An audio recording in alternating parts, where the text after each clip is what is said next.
নমস্কাৰ, এই মুহূৰ্তত আহি পৰিছে আজিৰ কেইবাটাও গুৰুত্বপূৰ্ণ খবৰ। আজি 23 অক্টোবৰ, অসমৰ বিভিন্ন প্ৰান্তৰ পৰা আহি পৰিছে কেইবাটাও গুৰুত্বপূৰ্ণ খবৰ। জুবিন গাৰ্গৰ ৰহস্যজনক মৃত্যুৰ 3গৰাকী অভিযুক্তক লগ কৰিব পাৰিব পৰিয়ালৰ লোকে। তেওঁলোকে সাক্ষাতৰ অনুমতি প্ৰদান CGM আদালতত। কাৰাগাৰত শ্যামকানু মহন্তক সাক্ষাৎ কৰিব পাৰিব পৰিয়ালৰ লোকে। সিদ্ধাৰ্থ শৰ্মা আৰু শেখৰ গোস্বামীৰ পৰিয়ালকো সাক্ষাতৰ অনুমতি আদালতৰ। বৰ্তমান বাক্সা আৰু হাফলং কাৰাগাৰত বন্দী হৈ আছে 3জন অভিযুক্ত। অসম আৰক্ষীৰ ছুটি বাতিলৰ সিদ্ধান্ত প্ৰত্যাহাৰ। এতিয়াৰ পৰা আৰক্ষীৰ কৰ্মচাৰীসকলে ল'ব পাৰিব ছুটি। 15 অক্টোবৰত অসম আৰক্ষীৰ মুখ্য কাৰ্যালয়ে বাতিল কৰিছিল বিভাগটোৰ কৰ্মচাৰীসকলৰ সকলো ছুটি। জুবিন গাৰ্গৰ মৃত্যুক লৈ বাক্সা কাৰাগাৰৰ সন্মুখত সৃষ্টি হোৱা পৰিস্থিতিৰ বাবে বাতিল কৰা হৈছিল অসম আৰক্ষীৰ সকলো ছুটি। পূৰ্ব অনুমোদিত ছুটিসমূহ বাতিল কৰা হৈছিল, কিন্তু শেহতীয়া পৰিস্থিতিক লৈ লক্ষ্য ৰাখি এই সিদ্ধান্ত উঠাই লোৱা হৈছে। এতিয়াৰে পৰা পুনৰ নিয়ম অনুসৰি ছুটি ল'ব পাৰিব কৰ্মচাৰীসকলে। জুবিন গাৰ্গৰ ন্যায় বিচাৰি আজি ৰাজপথত বিজেপিৰ সমদল। কোনো দুখীয়া যাতে কোনো পৰ্যায় সাৰি যাব নোৱাৰে তাৰ বাবে আৰম্ভ কৰে জনসমদল। পৰ্যায়ক্ৰমে ঠায়ে ঠায়ে হ'ব বিজেপিৰ এই জনসমদল। নলবাৰী জিলা সমিতিৰ উদ্যোগত প্ৰাণৰ শিল্পী জুবিন গাৰ্গক ন্যায়ালয়ৰ জৰিয়তে সঠিক ন্যায় প্ৰদানত আহ্বান জনোৱা আয়োজন কৰা হৈছে সমদলত। এই সমদলত অংশগ্ৰহণ কৰি মন্ত্ৰী জয়ন্ত মল্লক বৰুৱাই কয়, জুবিনক ভাল পোৱা মানুহৰ সলনি ৰাজনীতিকিতা মানুহ দেখিছোঁ। জুবিনক লৈ ৰাজনীতি কৰা মানুহ নহয়। নলবাৰীত আজি জুবিনক সঁচা মনেৰে ভাল পোৱা মানুহবোৰ ওলাই আহিছে। ময়ো জুবিন অনুৰাগী, আমিও জুবিন অনুৰাগী শীৰ্ষক শ্লোগানেৰে জুবিনৰ মৃত্যুৰ ন্যায়িক প্ৰক্ৰিয়া আৰু তদন্ত ক্ষীপ্ৰ কৰাৰ আহ্বানেৰে নলবাৰীত এই বিলাক জনসমদল। বদ্ৰবাৰ জনসভাত মুখ্যমন্ত্ৰী ডক্টৰ হিমন্ত বিশ্ব শৰ্মা।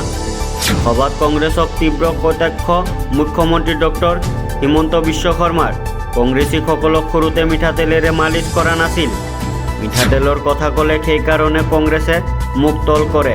মই কংগ্ৰেছী সকলোকো অৰুণোদয়ৰ চাউল বিনামূলীয়াকৈ দিছোঁ। তল কৰিলেও কংগ্ৰেছীসকলে লাইনত প্ৰথমে থিয় হয়। কংগ্ৰেছীসকলে কিয় বিনামূলীয়া চাউল ল'বলৈ যায় বুলি প্ৰশ্ন মুখ্যমন্ত্ৰীৰ। মই মিঠাতেল দিমেই বুলি কংগ্ৰেছক চেলেঞ্জ মুখ্যমন্ত্ৰীৰ। ইজৰাইলৰ প্ৰধানমন্ত্ৰী বেঞ্জামিন নেতান্যাহুৱে এক ডাঙৰ মন্তব্য কৰিছে। বুধবাৰে তেওঁ কয় যে ইজৰাইলে নিজৰ নিৰাপত্তা নিজে নিৰ্ধাৰণ কৰে। ইয়াৰ বাবে আমেৰিকাৰ ওপৰত নিৰ্ভৰশীল নহয়। আমেৰিকাৰ উপৰাষ্ট্ৰপতি JD ভেন্সৰ সৈতে হ'বলগীয়া আলোচনাৰ পূৰ্বে প্ৰধানমন্ত্ৰীগৰাকীয়ে এই মন্তব্য কৰে। গাজালৈ আন্তঃৰাষ্ট্ৰীয় নিৰাপত্তা বাহিনীৰ প্ৰেৰণৰ পৰিকল্পনাৰ সন্দৰ্ভত তেওঁ এই মন্তব্য কৰা দেখা যায়। অসম বিধানসভাত লাভ জিহাদৰ বিৰুদ্ধে, বহু বিবাহৰ বিৰুদ্ধে সত্ৰ সংৰক্ষণ এনে বহুবিলাক ঐতিহাসিক আইন আমাৰ সদনলৈ আহিব আৰু আমি সদনত আলোচনাৰ জৰিয়তে চাহ বাগিচাৰ শ্ৰমিকক ভূমিৰ অধিকাৰ দিয়া আদি বহু ঐতিহাসিক বিলেই বিধানসভাত আহিব। মই ভাবোঁ লাহে লাহে যেতিয়া কেবিনেটত অনুমোদন হৈ গৈ থাকিব আমি আপোনালোকক জনাব পাৰিম। এই মন্তব্য মুখ্যমন্ত্ৰী ডক্টৰ হিমন্ত বিশ্ব শৰ্মাৰ। বুধবাৰে নগাঁও বদ্ৰবা সমষ্টিৰ প্ৰায় 27,000 মহিলা উদ্যমিতা আঁচনিৰ চেক প্ৰদান কৰে মুখ্যমন্ত্ৰী ডক্টৰ হিমন্ত বিশ্ব শৰ্মাই। এই আঁচনিৰ অধীনত মহিলাসকলক প্ৰথম পৰ্যায়ত 10,000 টকা প্ৰদান কৰা হৈছে।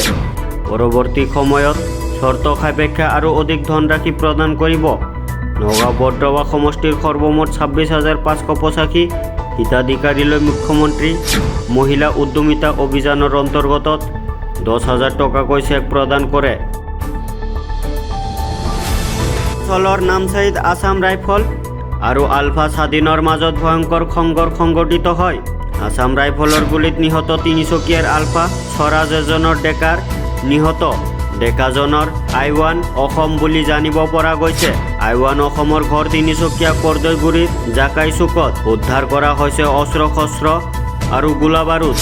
অধিক তথ্য সন্ধানত অভিযান অব্যাহত ৰাখিছে নিৰাপত্তাৰক্ষীয়ে।